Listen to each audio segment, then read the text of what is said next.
The massive crystal building on Vex Prime sparkled under the light of 3 suns. Inside the war room, Admiral Zekthara looked at the holographic display with disgust. The blue dot representing Earth floated in the center, surrounded by dozens of smaller dots showing human colonies. "These humans spread too fast," Zekthara said to the council. His voice made a clicking sound that meant anger in his language. "They take systems we marked for our client races." The other alien leaders nodded. General Vorth of the Krill warrior race slammed his forearms on the table. "My scouts report they build weapons on every world. They do not ask permission. Worse," added Collective Mind 7 from the Hive species, "they refuse to pay tribute to any superior race. They act like they own the galaxy." Zekthara stood tall on his 6 legs. His people, the Dominion, had ruled this part of space for 1,000 years. They had crushed 12 other young races who dared to challenge the hegemony. These humans would be no different. "Send them the standard ultimatum," he ordered. "They have 72 hours to withdraw from all disputed systems. They must accept hegemony rule or face total destruction." On the other side of the galaxy, Commander Sarah Chen stood on the bridge of the UES Defiance. The human flagship was old but strong, built in the orbital yards above Mars. Chen watched the stars through the main window when her communications officer called out, "Commander, we have an incoming message from unknown aliens." "It's marked as urgent," Chen nodded. "Put it on screen." The face that appeared was not human. Zekthara's large black eyes stared at her with clear hatred. When he spoke, the translation computer made his words sound cold and mechanical. "Humans of the Terran Federation, you have expanded beyond your permitted zone. You have taken systems belonging to the galactic hegemony. This ends now." Chen kept her face calm, but inside she felt a chill. "You have 72 standard hours to withdraw all human presence from the contested systems. You will submit to hegemony oversight. You will accept vassal status under our rule. If you refuse, we will destroy every human world and wipe your species from existence. This is not a negotiation. This is your only warning." The message ended. The bridge fell silent. Chen turned to her tactical officer. "How many ships do they have?" "Best estimate from our scouts, Commander?" "Over 10,000 warships, 5 different alien races working together. Their technology is more advanced than ours." Chen felt her stomach drop. Humanity had barely 800 ships in total, scattered across dozens of systems. Most were cargo haulers or small patrol boats. Only about 200 were real warships. "Send this message to Earth Command immediately," she ordered. "Mark it Priority Alpha." On Earth, in the underground command center beneath the Rocky Mountains, Admiral Marcus Webb read the alien ultimatum for the 3rd time. Around the large table sat the Joint Chiefs of Staff, the President, and the heads of every major human colony. 10,000 ships, said General Patricia Hayes. "Even if we call back every vessel, every fighter, we're outnumbered. 12 to 1. Their weapons are stronger. 2, added Admiral Kim of the Pacific Fleet. "Our intelligence says they can crack a planet's surface from orbit." President Rodriguez looked tired. "Options?" "We could evacuate the outer colonies," suggested Colonial Minister Park. "Pull everyone back to Earth and the inner systems. Maybe negotiate some kind of deal." The room erupted in angry voices. Several people spoke at once. "We don't abandon our people," shouted Governor Stevens from the Alpha Centauri colony. "My grandparents didn't flee Earth to bow to aliens," added Minister Chen from New Tokyo. Admiral Webb raised his hand for silence. The room went quiet. Everyone knew Webb had fought in the resource wars, the last great conflict before humans reached the stars. He was old but sharp, with gray hair and scars on his hands from ancient battles. "I've seen bullies before," Webb said quietly. "They always make the same mistake. They think being bigger makes them stronger." He stood up and walked to the large display showing human space. "These aliens don't understand us. They think we're just another young race they can crush. They've done it before to others." Webb turned back to the council. "But those other races didn't grow up on Earth. They didn't spend 10,000 years learning how to fight each other. They don't know what humans do when someone threatens their families." The room was completely silent now. "They want to know our answer?" Webb walked to the recording station. "I'll give them our answer." He sat down in front of the camera. When the red light came on, Webb looked directly into the lens. His voice was calm but hard as steel. "To the galactic hegemony. You call us primitive. You say we must submit or die. You think numbers and big ships make you strong." He paused. "You chose war. Now watch us show you how it's done. The message went out on every human channel.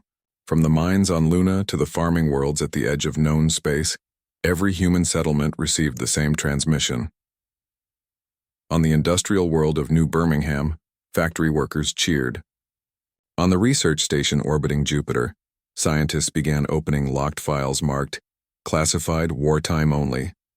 On the agricultural colonies, farmers started hiding food supplies and weapons. Back on Vex Prime, Admiral Zekthara received the human response. He watched Webb's message and laughed. "Primitive fools," he said to his staff. "They actually think they can fight us." He turned to his fleet commander. "Send 500 ships. That should be more than enough to crush their pathetic resistance. Make sure to broadcast their defeat to all races in the galaxy. Let everyone see what happens when you challenge the hegemony." But Zekthara made one critical mistake. He assumed humans would fight like the other races the hegemony had conquered. Clean battles between organized fleets, formal surrender when clearly beaten, rules of engagement that both sides would follow. He didn't know that humans had written the book on total war. In the Sol system, ancient defense platforms came online for the first time in a century. Deep space sensors reached out to track alien movements. And in the deepest vaults on Earth, doors opened to weapons that humans had hoped never to use again. Admiral Webb stood alone in his office, looking at pictures of his children and grandchildren. They lived on Kepler Colony, one of the systems the aliens wanted humanity to abandon. He picked up his personal communicator and sent a message to his daughter. "Stay strong. Sarah, Dad's coming." Then he walked to the war room where humanity's greatest military minds were already planning something the galaxy had never seen before. The aliens had given humans 72 hours to surrender. They were going to regret every single one of those hours. Admiral Zekthara watched his fleet move toward human space with satisfaction. 500 ships of the hegemony war fleet made an impressive sight. Their hulls gleamed silver in the starlight, each one 3 times larger than the biggest human vessel. "The humans will see this fleet and surrender immediately," he told his second-in-command, Captain Vrex. "No race has ever been foolish enough to fight against such overwhelming force." Captain Vrex nodded his agreement. "Should we prepare the standard surrender documents?" "Yes, we will demand complete submission. They will give us their shipyards, their weapon factories, and their best worlds. The survivors can work as servants on the outer colonies." Neither alien officer considered that humans might not follow the same rules of war that every other civilized race used. At the edge of the Kepler 442 system, Captain Elena Vasquez sat in the command chair of the destroyer UES Wolverine. Around her, the bridge crew worked quietly but efficiently. They all knew what was coming. "Contact on long-range sensors, Captain," reported Lieutenant Park. "Alien fleet approaching. Count as, 200 ships in the first wave." Vasquez nodded calmly. "And how many do we have, Lieutenant?" "Our patrol squadron has 8 ships, ma'am, plus the civilian defense platforms around the mining station. The odds were 25 to 1. In any normal battle, this would mean immediate surrender or quick death." But Vasquez had studied the alien tactical files that human intelligence had gathered over the past months. She knew something the aliens didn't know about themselves. "Open a channel to all ships," she ordered. "This is Captain Vasquez. You all know the plan. Remember, they expect us to fight like gentlemen. That's not what we're going to do." The alien fleet moved into the system in perfect formation. Each ship held its position exactly as specified in their military handbook. They flew straight toward the human defenders, expecting either surrender or a traditional battle between opposing forces. Instead, Vasquez scattered her ships throughout the asteroid field that surrounded the system's gas giant. Her destroyers hid behind rocks the size of mountains, their engines powered down to minimum. The alien sensors could not find them. When the alien vanguard reached the mining station, they found it apparently abandoned. The lights were off and no signals came from the communications array. But the station's defensive platforms were still active, firing automatically at any ship that came too close. "Surrender your station immediately," broadcast the alien commander, Sub-Admiral Keth. "We know humans are inside. Come out and we will show mercy." Vasquez smiled grimly. She activated a pre-recorded message and sent it from the station. "This is Station Commander William," said the recording. "Our life support is failing. We surrender. Please help us." We're transmitting our shutdown codes now. The alien ships moved closer to accept the surrender. This was normal procedure. Defeated enemies always gave up when they realized resistance was hopeless. As the alien ships docked with the station, Vasquez gave the signal her squadron had been waiting for. All ships execute Thermopylae protocol. Send them to hell. The abandoned mining station exploded in a ball of nuclear fire, but this was not a malfunction or desperate last act. The humans had carefully calculated the blast to look like a reactor overload, while actually detonating dozens of hidden atomic warheads. 12 alien ships vanished in the explosion. The others pulled back in shock and confusion. "Treachery!" screamed Sub-Admiral Keth over the communications channel. "You violated the surrender codes. This is against all civilized rules of war." Vasquez activated her ship's transmitter. "You want civilized? Don't threaten to wipe out our species. Target their command ship. All weapons full spread." The human destroyers burst from hiding among the asteroids. They moved fast and chaotically, not in the neat formations the aliens expected. Instead of engaging in direct ship-to-ship combat, they fired missiles and then disappeared back into the rocks. The aliens tried to pursue, but their large ships could not maneuver well in the asteroid field. Every time they thought they had cornered a human vessel, it would vanish behind another rock and pop up somewhere else entirely. "This is not how battles are fought," Keth broadcast angrily. "Face us in open space like honorable warriors." "Honor is for the living," Vasquez replied. "Dead heroes don't protect their families." The battle lasted 6 hours. When it ended, 37 alien ships had been destroyed or damaged. The humans lost 2 destroyers and had 4 more badly hurt. By any logical measure, the aliens should have won easily. Instead, the surviving alien ships retreated to a safe distance and called for reinforcements. On the bridge of his flagship, Admiral Zekthara stared at the battle reports in disbelief. How do 8 primitive ships destroy 37 advanced warships? His tactical officer, a nervous young Dominion named Sek, cleared his throat. "Admiral, the humans did not fight according to standard procedures. They used deception, hidden weapons, and refused all honorable combat." "Explain." "They pretended to surrender, then detonated explosives when our ships approached. They hid in asteroid fields and attacked from ambush. When we tried to engage them directly, they ran away and attacked from a different direction." Zekthara's large black eyes narrowed with anger. "Cowards. Dishonorable dogs, and sir, there's more. They also broadcast false distress signals to lure our rescue ships into traps. And they seem to know exactly how our tactical computers work. They predicted our movements perfectly." The Admiral stood up from his command chair. These humans were not fighting like any civilized race he had ever encountered. They fought like savages, like animals defending their territory. "Send another 1,000 ships," he ordered. "We will crush these primitives with overwhelming force." But on Earth, Admiral Webb was reading the same battle reports with satisfaction. Captain Vasquez had done exactly what he hoped she would do. The aliens now thought humans were simply using dirty tricks and superior numbers would solve the problem. They didn't understand that this was just the beginning. In the deep vaults beneath the Ural Mountains, teams of scientists and engineers worked around the clock. They opened sealed files that had been locked away since the end of the resource wars 50 years earlier. Weapons too terrible to use against other humans were being prepared for an alien enemy that threatened humanity's survival. Dr. Sarah Kim looked at the blueprints on her screen and shivered. "Are we really going to build these things again?" Her colleague, Dr. Martinez, nodded grimly. "The aliens wanted a war. They're going to get a war, but it won't be the kind of war they expect." Meanwhile, human colonies across the frontier received new orders from Earth Command. Civilian populations began evacuating to hidden bunkers. Factories that had been making farming equipment switched to producing weapons. And ordinary people, teachers, farmers, shopkeepers, started learning how to fight. The aliens thought they were facing a normal military force that would surrender when properly defeated. Instead, they were about to discover that they had declared war on an entire species that had spent thousands of years learning how to survive by fighting. Admiral Webb stood in the command center, watching status reports flow in from across human space. His staff worked efficiently around him, coordinating the largest military mobilization in human history. "Sir," called his aide, Lieutenant Colonel Stevens, "message from the Hegemony Fleet. They're demanding we follow proper rules of engagement in future battles." Webb almost smiled. "Send them our reply." We'll follow the same rules they follow when they're trying to exterminate us. The message was simple, but it contained a promise that the aliens would soon understand. Humans had learned the rules of war from each other, and humans had been very good teachers. 3 months into the war, Admiral Zekthara no longer felt confident about quick victory.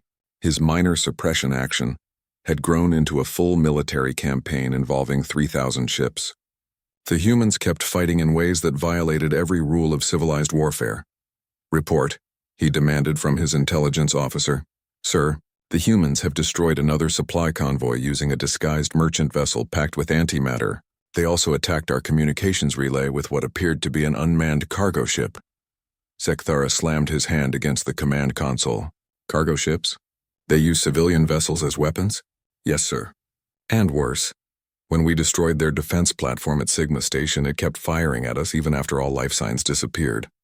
The weapons were controlled by artificial intelligence programmed to fight until completely destroyed.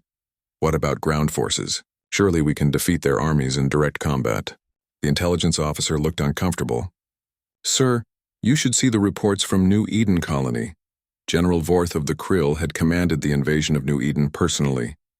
He was a veteran of 20 campaigns and had never lost a ground battle. The agricultural world should have been an easy victory, mostly farmers and their families. With only a small defense force, instead, Vorth found himself fighting the most vicious campaign of his military career. The humans had turned every building into a fortress. Schools became weapons depots. Hospitals hid sniper positions. Even the farms had underground tunnels connected to hidden bunkers. Worse, the civilian population refused to evacuate. Children who should have been playing games were carrying explosives. "Why won't they surrender?" Vorth asked his aide after the 5th day of brutal fighting. "We control the main cities. Their military is clearly defeated." Captain James Morrison, the human defense commander, answered that question when Vorth demanded to speak with him over the radio. "You want to know the difference between us?" Morrison's voice was calm despite the battle raging around him. "You see war as politics. We see it as evolution." "I don't understand," Vorth replied. "Every species you've conquered before gave up when they realized they couldn't win. They surrendered to save lives. But humans learned something different during our history. Sometimes surrender just means a slower death." Morrison's words were broadcast across the battle zone, and every human defender heard them. "You came here to destroy our way of life, to make us slaves, to take our children's future away from them. We've seen conquerors before, General Vorth. We know what happens to people who give up their freedom to buy temporary safety." The fighting intensified. Human civilians fought alongside soldiers with desperate courage. They knew their world was lost, but they were determined to make the victory as expensive as possible for the invaders.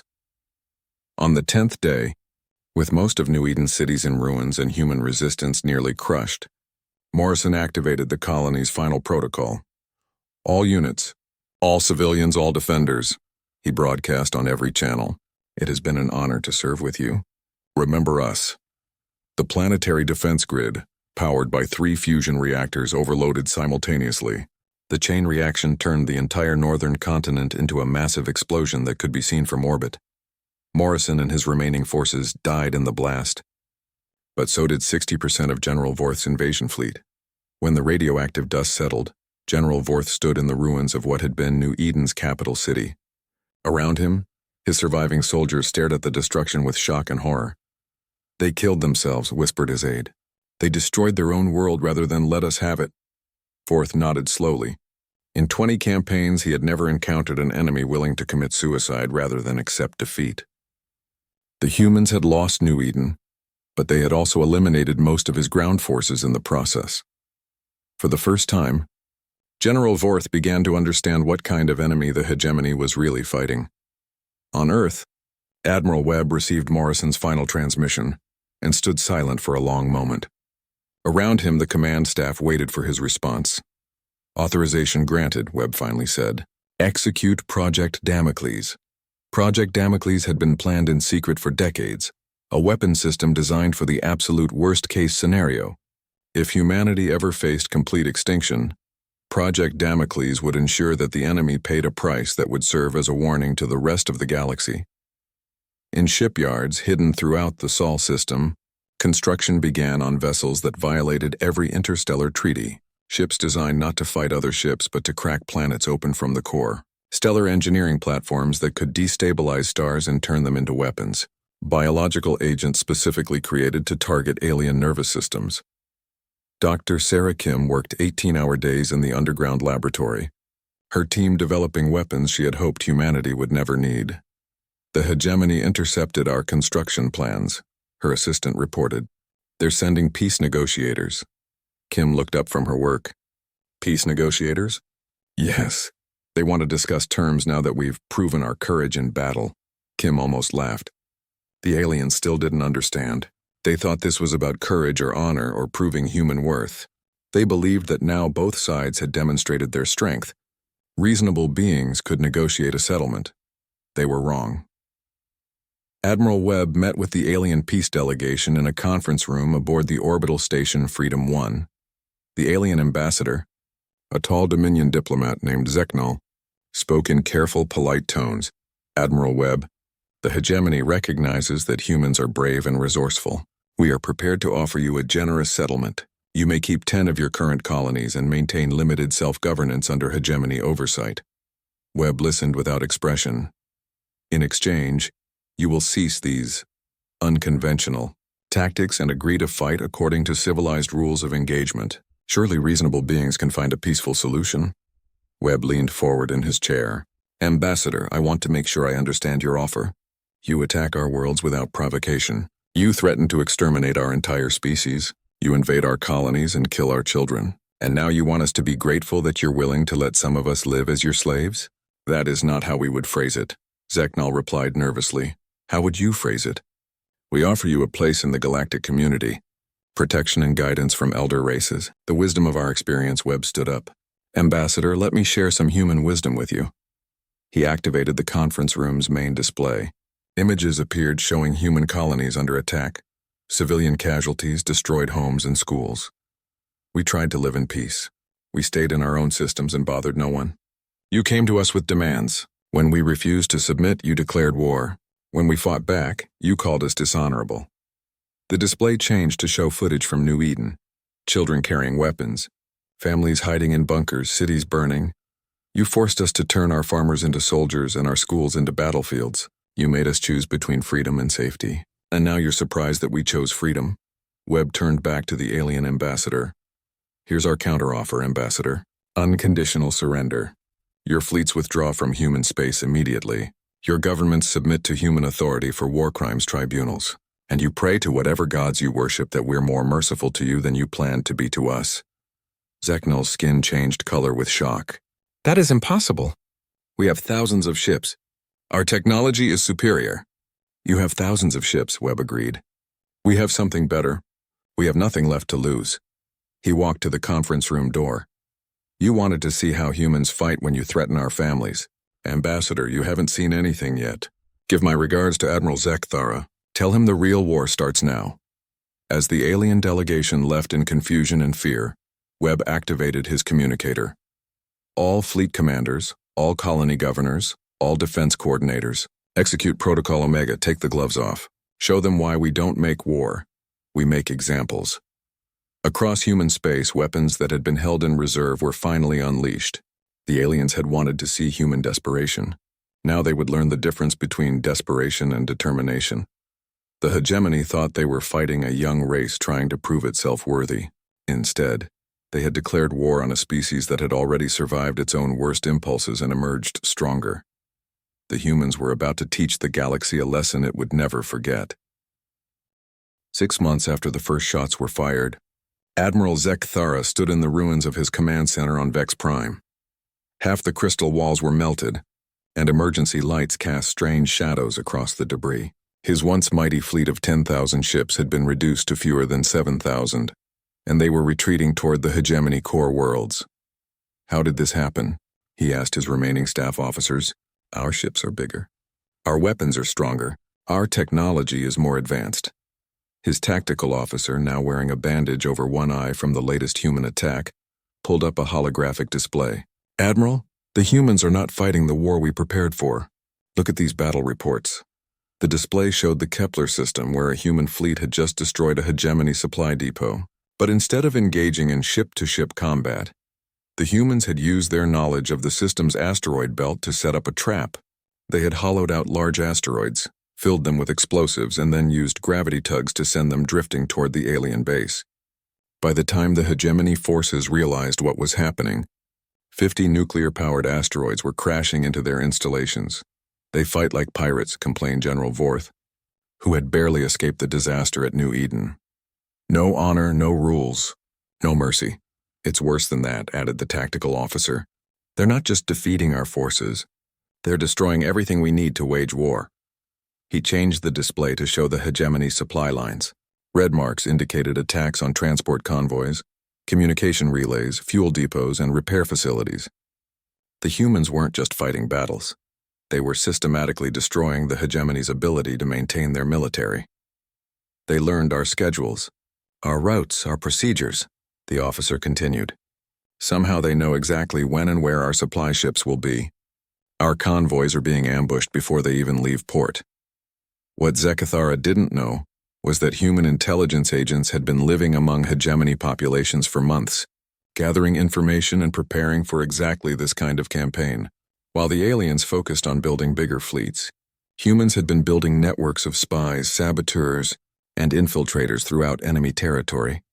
Captain Sarah Chen, now promoted to admiral, commanded the Terran Expeditionary Force from the bridge of the UES Retribution.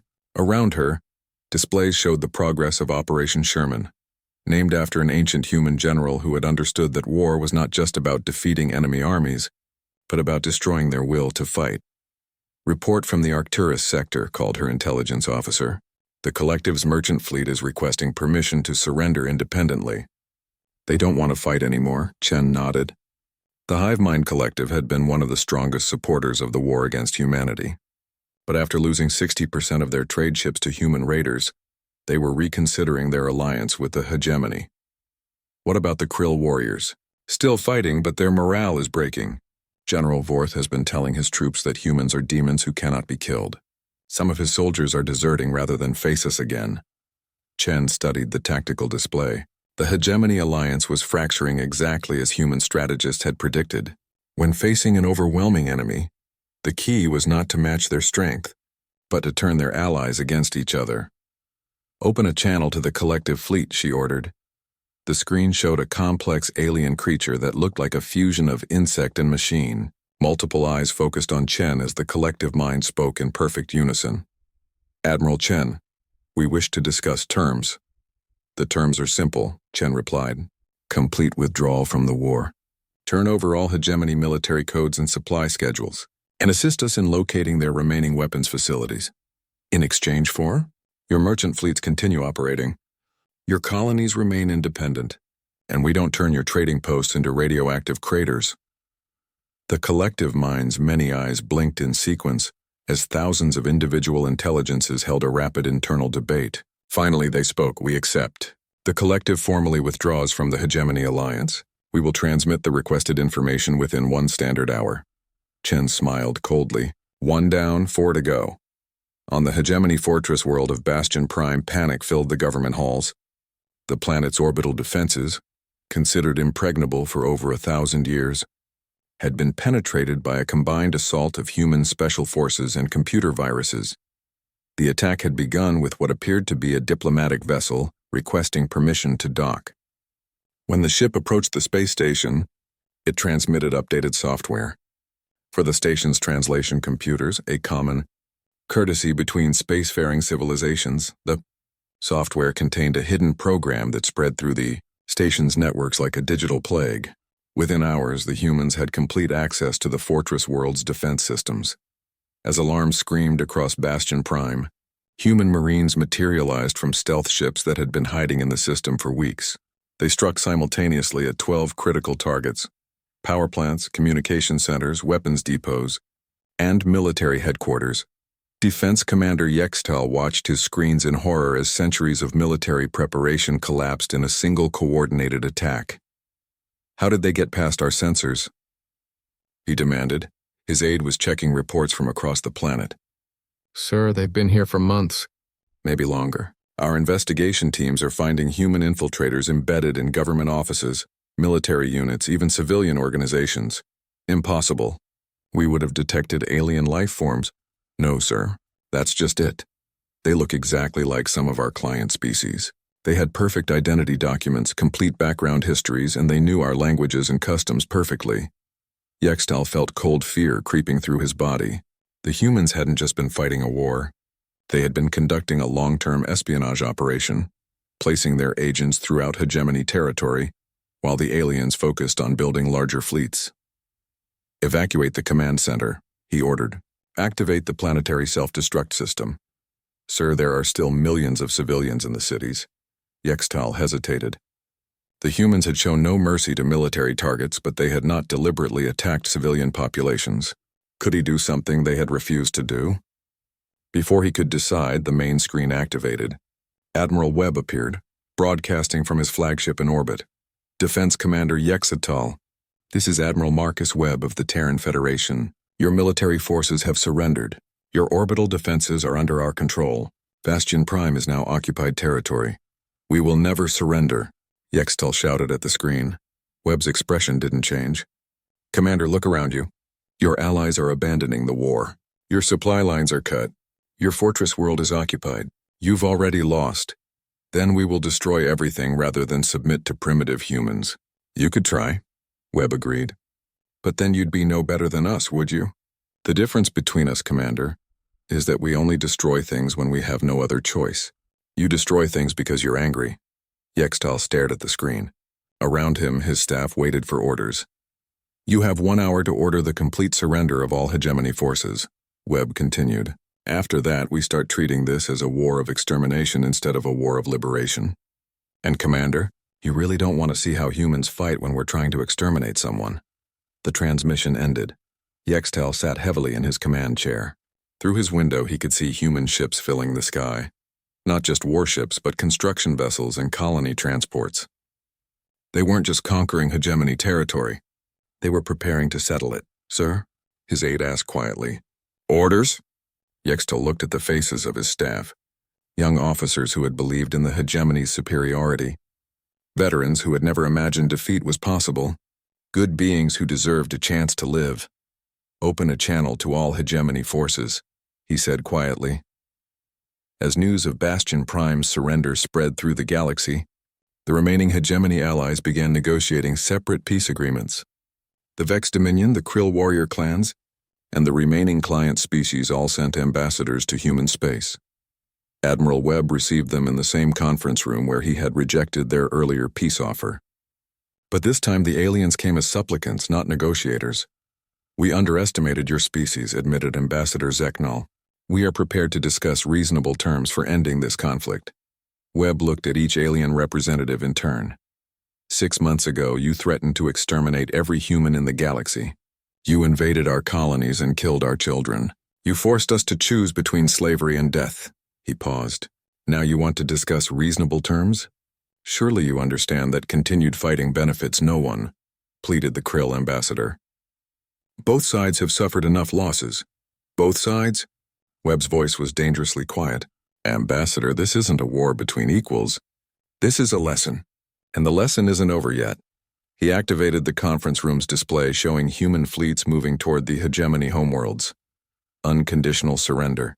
Complete disarmament of all hegemony forces. War crimes tribunals for all military and civilian leaders involved in the decision to attack humanity, and establishment of a new galactic government under human authority. The Great Council chambers of Vex Prime had been rebuilt since the war ended. Where crystal walls once reflected alien power, human engineers had installed practical metal panels and efficient lighting. The ornate throne where hegemony rulers had once pronounced judgment was gone, replaced by a simple table where human officers now administered justice. Admiral Zek Thara stood before that table, no longer wearing the flowing robes of hegemony authority. Instead, he wore the plain gray clothing of a prisoner awaiting trial. Around him sat representatives from 43 different species, but the 3 humans at the center table held all the real power. Admiral Webb presided over the War Crimes Tribunal. To his left sat Judge Martinez from the Terran High Court. To his right sat Admiral Chen representing the Colonial Defense Forces. Behind them, the flags of Earth and its colonies hung beside newer banners. symbols of the alien species that had joined humanity's new galactic government. Admiral Zekthara, Webb began, reading from the formal charges. You stand accused of crimes against intelligent life, attempted genocide, and violations of the basic rights of sentient beings. How do you respond to these charges? Zekthara's voice was quiet but still proud. I followed the laws of my people and the traditions of the hegemony. We brought order to chaos. We unified this region of space under stable rule. By threatening to exterminate entire species? By bringing civilization to primitive worlds? Admiral Chen leaned forward. Did your civilization include the right for other species to exist without your permission? Zekthara was silent. Webb continued reading. The evidence shows that under your command, hegemony forces invaded sovereign territory, destroyed civilian targets, and repeatedly threatened complete extermination of the human species.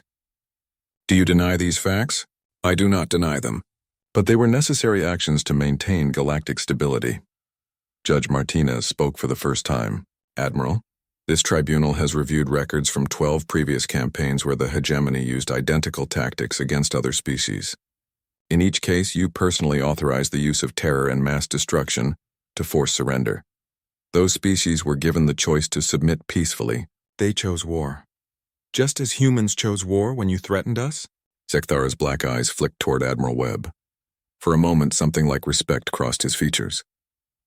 Humans were different. You fought unlike any enemy we had encountered. Because we refused to roll over and die? Because you turned war into something beyond our understanding. We fought to achieve military objectives. You fought to remake the galaxy. Webb nodded slowly. That's the first intelligent thing you've said since this trial began. The tribunal proceedings continued for 3 days. Witness after witness testified about hegemony atrocities, not just against humans, but against the other species the aliens had conquered over the centuries. The picture that emerged was of a galactic empire built on fear and maintained through brutal suppression of any challenge to their authority. But this trial was about more than justice for past crimes. It was about establishing the foundation for a new kind of galactic government. On the final day, Webb delivered the tribunal's verdict. Admiral Zekthara, this court finds you guilty on all charges. However, the sentence will be neither death nor imprisonment. Surprise flickered across the alien's face. You will serve as an advisor to the new Galactic Council, helping us understand how the old system operated and how to avoid its mistakes. You will spend the rest of your life helping to build something better than the empire you once served. I do not understand. Why show mercy to your enemy? Webb stood up from his chair. Because mercy is what separates civilization from conquest. The old hegemony ruled through fear. The new government will rule through consent.